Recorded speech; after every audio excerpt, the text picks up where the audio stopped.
राकेश गुप्ता जी। राधा वल्लभ श्री हरिवंश। राधे राधे महाराज जी। महाराज जी, आपके वचनों के अनुसार किए गए पापों और पुण्यों को अलग अलग भोग भोगना पड़ता है, पर क्या जानबूझकर किए गए पापों को जानबूझकर किए गए पुण्य नष्ट करते हैं? मन इस बात को लेकर भय, चिंता, शोक। ऐसा अनुष्ठान करने पे हो सकता है कि जैसे पाप हो गया है, फिर उसका मोचन करना है हमें, तो फिर उसके लिए कई व्रत हैं, कई ऐसे तीर्थ अनुष्ठान हैं कि आप संगम में जा करके 3 दिन उपवास करके ऐसे स्नान कीजिए, ये पाठ करवाइए। तो कई ऐसे अनुष्ठान, जैसे ब्रह्म हत्या हो जाए, परिस्त्री गमन हो जाए, कई तरह के महत् पाप हो जाए, यदि हो गए हैं और वो जीव अब अंदर से व्याकुल हो चुका है कि मैं अब कभी गलती नहीं करूंगा, लेकिन इसका प्रायश्चित होना चाहिए, तो फिर श्रीमद् भागवत महापुराण का जिससे पाठ है और संतों को उनकी सेवा कर देना, तीर्थ यात्रा में जाकर के ब्राह्मणों को बुलाकर विविध शास्त्रों के अनुष्ठान करवाना शास्त्र पद्धति से, तो फिर पाप का प्रायश्चित हो जाता है। या स्वयं जैसे चंद्रायण व्रत है, बड़ा कठोर व्रत, इससे बड़े बड़े पापों का शमन हो जाता है। कि जैसे प्रतिपदा से शुरू किया तो 1 कवल, द्वितीया को दूसरा कवल, ऐसे 1-1, 2-2 कवल, फिर 14 कवल, फिर वहां से फिर आकर के 1 कवल में आ गए। इसे चंद्रायण व्रत कहते हैं। जैसे चंद्रमा घटता बढ़ता है वैसे 1-1 कवल, ऐसे सारे पाप नष्ट हो जाते हैं। तो शास्त्रों में कई, और सबसे ज्यादा महत्वपूर्ण है नाम संकीर्तनम यस्य सर्व पाप प्रणाशनम। भगवान के नाम का कीर्तन करना, नाम जप करना, इससे सारे पाप नष्ट हो जाते। अगर नष्ट ना होते तो भगवत प्राप्ति होती ही नहीं, कोई परमानंद को प्राप्ति नहीं कर पाता। इसलिए उसको फिर अनुष्ठान रूप में करें। जब हमें पता है कि हमसे पाप हो गया, जैसे एक बार हम आ रहे थे तो वर्षा का समय था और कच्चा मार्ग था, ये अंधेरा था, टार्च थी नहीं, मांग के खाते थे कोई कुंटा, तो पच्च से ऐसे पैर हुआ तो देखा झुक करके मेढक मर गया। हमें लगा कि आज अगर हमारे पास टार्च होती तो हम देख लेते, नीचे अंधेरे, पर हमें बड़ा पश्चाताप हुआ। फिर आकर कुटिया में गोपाल शास्त्र नाम का पाठ किया उसके लिए, उस जीवात्मा को प्राप्त हो जो हमसे गलती हो गई। तो अगर हमसे कोई पाप बन जाता है तो उसका अनुष्ठान भी है गोपाल शास्त्र। जितना पाप है उसके अनुसार महापुरुषों से जैसे निर्णय करवा के कि ये करो ऐसा। अब जैसे आप गिरिराज जी की परिक्रमा लगा रहे हैं, पाप नष्ट हो जाएंगे। दंडवती परिक्रमा लगा रहे हैं और पाप नष्ट हो जाएंगे। जितना कष्टपूर्ण तीर्थवास, जितना कष्टपूर्ण व्रत, जितना कष्टपूर्ण हम साधन करते हैं, उतने पाप भस्म हो जाते हैं। ऐसा होता है। महर्षि, दैनिक क्रिया में मैं नौकरी में हूँ, तो वहाँ नौकरी में इस प्रकार के पाप हैं जो हमें पता है कि हमसे हो रहे हैं और हमारी मजबूरी है वो करना।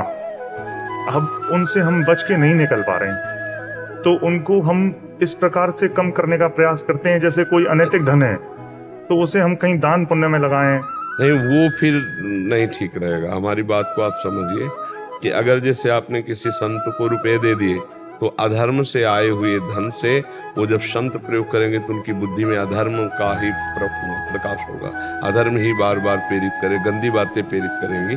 हाँ, ये जरूर है कि अगर अधर्म का पैसा हो तो रोग निवृत्ति के लिए अस्पताल में दे दे या गौ सेवा में दे दे, ये तो चले, लेकिन संतों को अधर्म का पैसा न दे, नहीं तो बुद्धि संतों की खराब हो जाएगी और भजन में बाधा। मंद व्यक्ति को, जरूरतमंद किसी व्यक्ति को कोई आवश्यकता हो, हाँ, ऐसा भी कर सकते हैं ऐसा।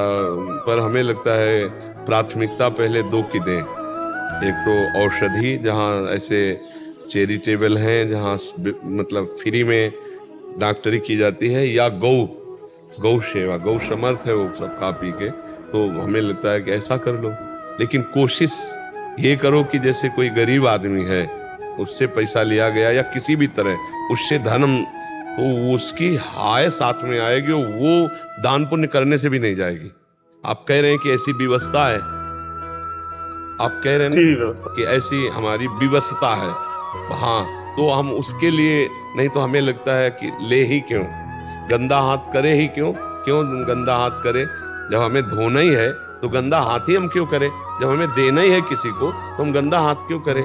जहाँ गरीब लोगों की अव्यवस्थाएं हैं उन व्यवस्थाओं में उनको लगा दो। वैसे कोशिश रखना कि कभी किसी गरीब का धन ना आ जाए, नहीं उसके साथ उसका दुख आता है, उसकी हाय आती है। वो बहुत खतरनाक होती है। देखो, जो धनी मानी है तो उनको कोई फर्क नहीं पड़ता, लेकिन गरीब आदमी, किसान आदमी 1,50,000 में लुट जाएगा, क्योंकि वो खेती कर रहा है, उसके पास इतना धन नहीं है। और फिर वो जब धन आएगा तो वो नष्ट करना शुरू कर देगा, वो शांति भंग कर देगा।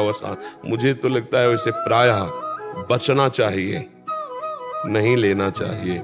महर्षि, बहुत बदलाव आया है। पहले हम पूरी तरह से इन चीजों में लिप्त थे, लेकिन 1 साल से ज्यादा हो गया आपके शरण में आए, जीवन में बहुत बदलाव आया है। पूरी तरह तो नहीं सुधर पाए, लेकिन पर धीरे धीरे, और देखो, रिंच टाइट करते जाओ और एक एक चूड़ी।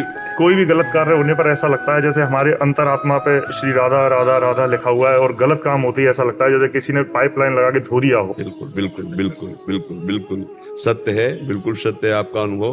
पर बहुत अच्छे आदमी हो, आगे बढ़ो आप। हम देखो, आगे बढ़ो, हिम्मत करो, असत रूपी दलदल से निकलो, गंदी बात रूपी दलदल से पूरे निकल जाओ।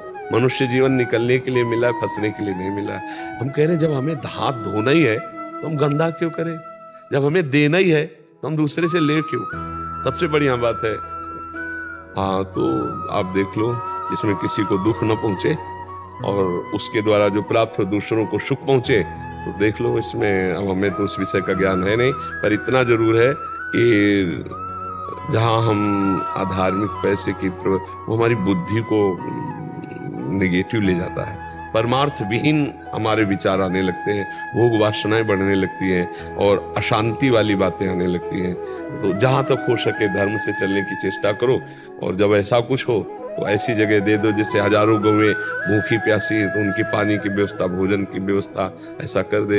या बहुत से ऐसे लोग हैं कि ऐसे रोग से पीड़ित हैं, औषधि की व्यवस्था नहीं, तो जहाँ ऐसी व्यवस्था हो वहाँ थोड़ा सहयोग कर दे, ऐसा कर दे।